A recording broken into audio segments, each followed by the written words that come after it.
నారా చంద్రబాబు నాయకత్వం, నారా లోకేష్ గారి నాయకత్వం, పవన్ కళ్యాణ్ గారి నాయకత్వం.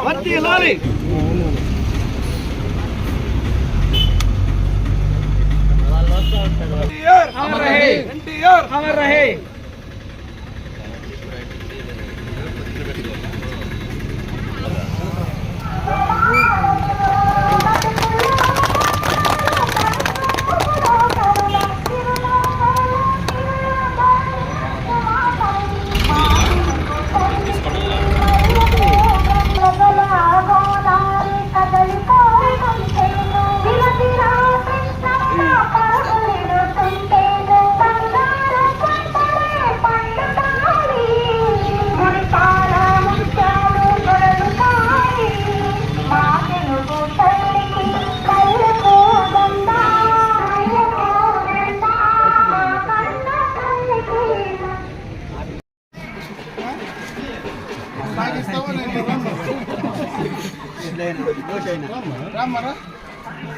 సైకిల్ కొడుతూ తెలుగుదేశం పార్టీ తప్పకుండా సాయం చేయాలి. తీసుకోక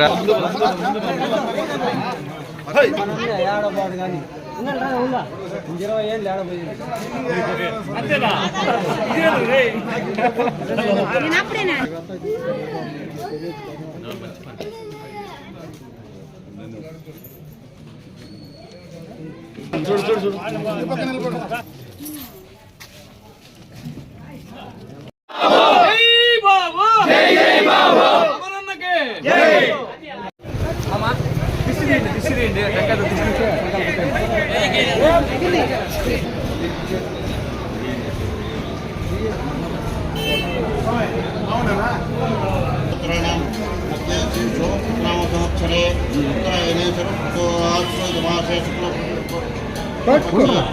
शुभ नक्षत्र शुभ योग शुभ करण एवं गुण विशेषण विशिष्टायाम अमरनाथ विघ्नांजय आत्मागोत्रोस्य धर्मपत्नी धर्म काम्य मोक्ष शत्रुपदपीता समेत श्री गोदम रामस्वामी देवताभ्यम यावत्कृष्ण ज्ञानवाहनादि षोडशोपचारपूजन अस्मिन् ग्रामे परमाचलपल्ली ग्राम पंचायती वाद्यविधानाम् आंध्र प्रदेश राष्ट्र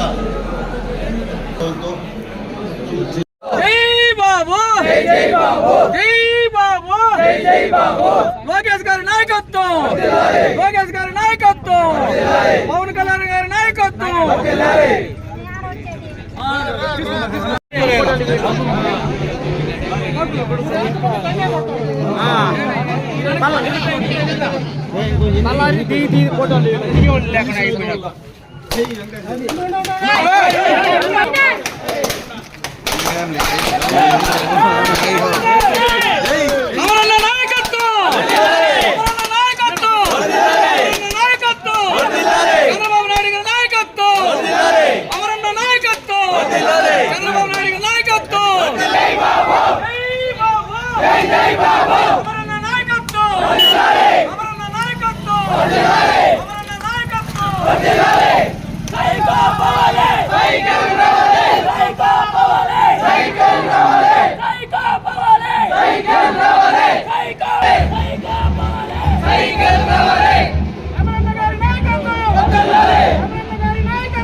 లక్ష్మీ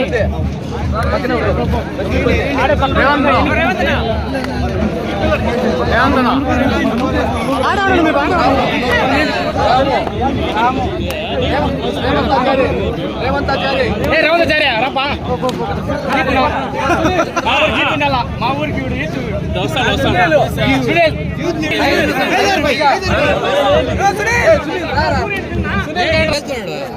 రాజేంద్ర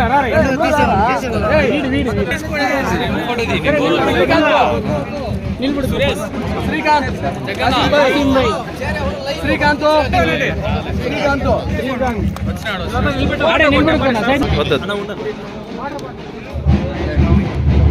అమరన్న నాయకత్వం అమరన్న నాయకత్వం అమరన్న నాయకత్వం అమరన్న నాయకత్వం అమరన్న నాయకత్వం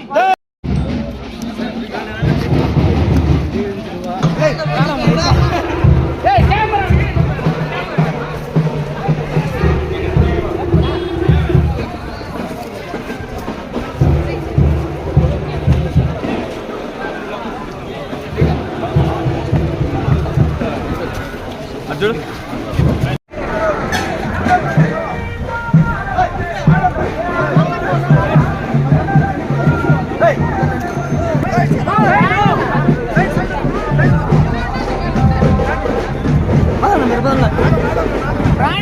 మొత్తం రమ్మని చెప్ప రాండత్తా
ఈరోజు పొద్దున్నుంచి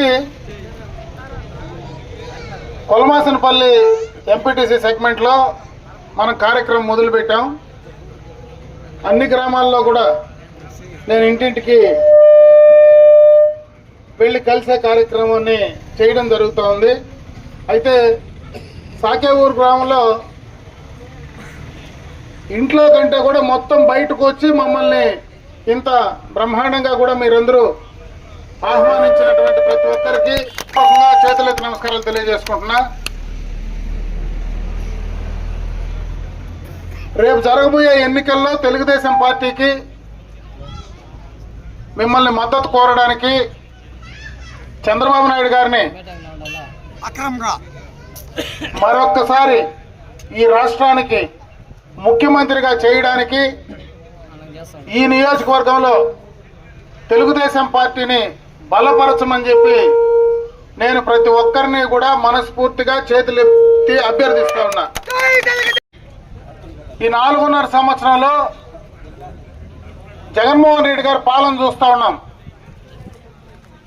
ఇదే సాకేఊరు గ్రామంలో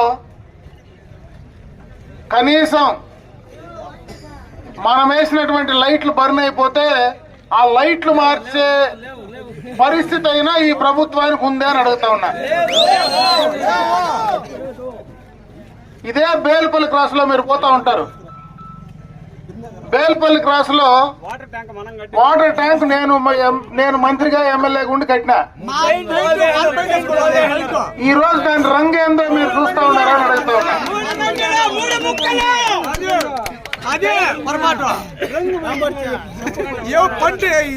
అంటే జగన్మోహన్ రెడ్డి గారు ముఖ్యమంత్రి అయిన తర్వాత మొట్టమొదటిగా చేసిన పని ఏమంటే ప్రజావేదిక కూల్చడం, తెలుగుదేశం పార్టీ నాయకుల పైన కార్యకర్తల పైన కేసులు పెట్టడం. అంటే కేసుల్లో కూడా ఎట్లా కేసులు పెడతారంటే ఈరోజు పోలీసులకు ఆ చట్టాలు ఇప్పుడు కొత్త చట్టాలు వచ్చినాయి. 45 సంవత్సరాలు రాజకీయ చరిత్ర కలిగినటువంటి చంద్రబాబు నాయుడు 14 ఏళ్ళు రాష్ట్రానికి ముఖ్యమంత్రిగా పనిచేసిన వ్యక్తి, 73 సంవత్సరాల వయసు ఉన్నటువంటి పెద్ద ఆయన్ని 4.5 సంవత్సరాల తర్వాత అక్రమంగా అరెస్టు చేసి తీసుకుపోయి జైల్లో పెట్టారు. ఇదే జిల్లాలో చంద్రబాబు నాయుడు గారు ప్రాజెక్టుల పరిశీలన కానీ వస్తే అంగళ్ళలో వాళ్ళ జెండాలు ఎత్తుకొని అడ్డం వచ్చి రాళ్లేసి ఆయన పైన అటెంప్ట్ మర్డర్ 307 కేసు పెట్టినారు.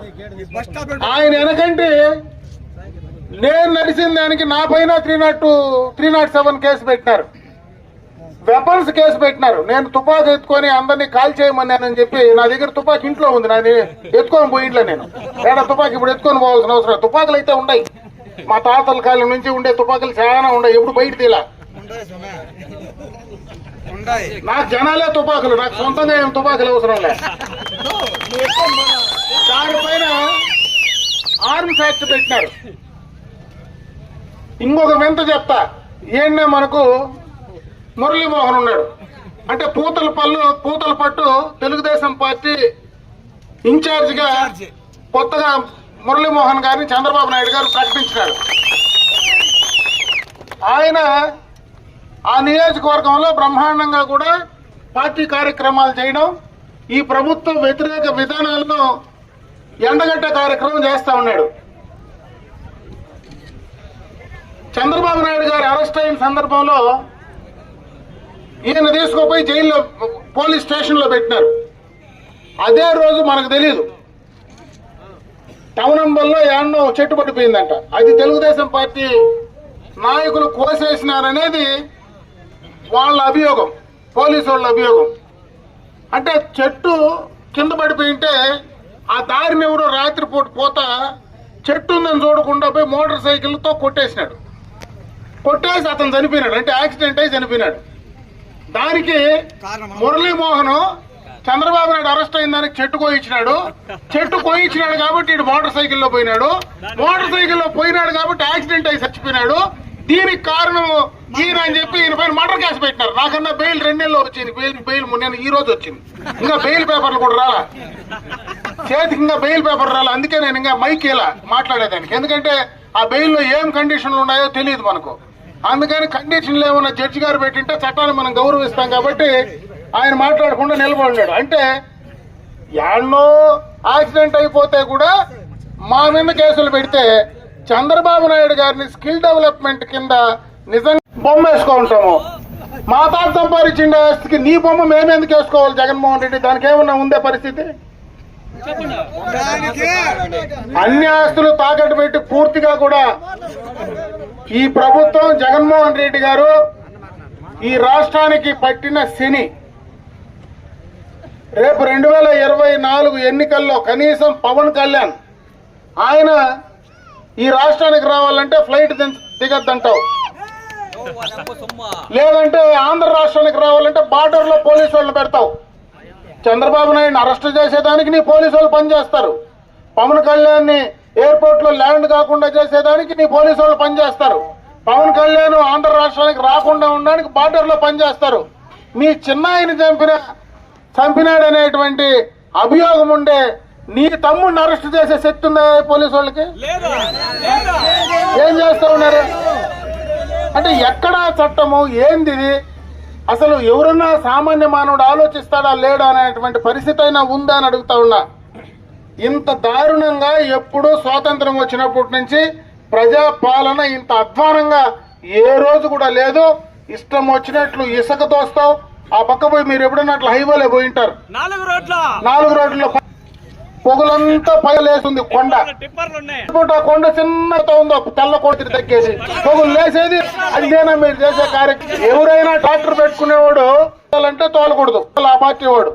లోటు ఇంటికి ఏదన్నా నాకు ఇంటికి గుణాత అనుకోపాడు మన్ను తోలుకోవాలంటే మనం తోలకూడదు. ఎవడు వాడే తోలల్లా, వాడి ఇసుక తోలల్లా, వాడే తోలల్లా. మందు కూడా దొంగతనంగా వాడే, మళ్ళీ ఇంకెవడు అమ్మేదానికి వెళ్ళి.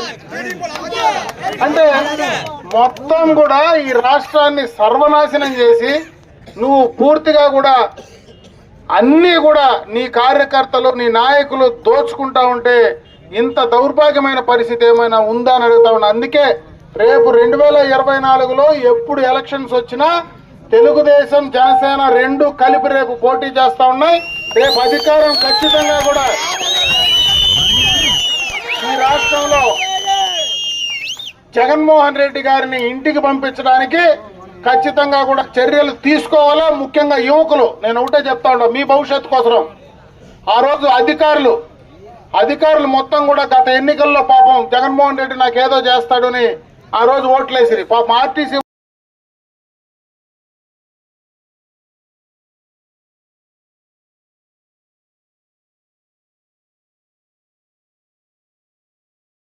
జనసేన రెండు కలిపి రేపు పోటీ చేస్తా ఉన్నాయి. రేపు అధికారం ఖచ్చితంగా కూడా ఈ రాష్ట్రంలో జగన్మోహన్ రెడ్డి గారిని ఇంటికి పంపించడానికి ఖచ్చితంగా కూడా చర్యలు తీసుకోవాలా. ముఖ్యంగా యువకులు, నేను ఒకటే చెప్తా ఉన్నా, మీ భవిష్యత్తు కోసం.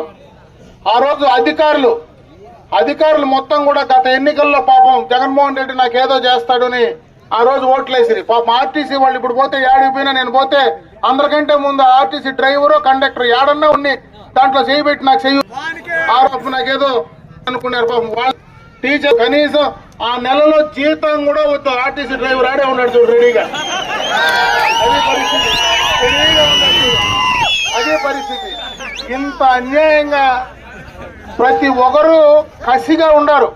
ఎప్పుడురా నోటిఫికేషన్ వస్తుందో, ఎప్పుడురా ఎలక్షన్ వస్తుందో, ఎప్పుడు మేము బయటకు వచ్చి స్వాతంత్రం మాకు వచ్చి ప్రజాస్వామ్యం వస్తుందో, లోపల మేము గుద్ది ఎప్పుడురా పంపించాలని పరిస్థితి ఈ రోజు కనపడతా ఉంది.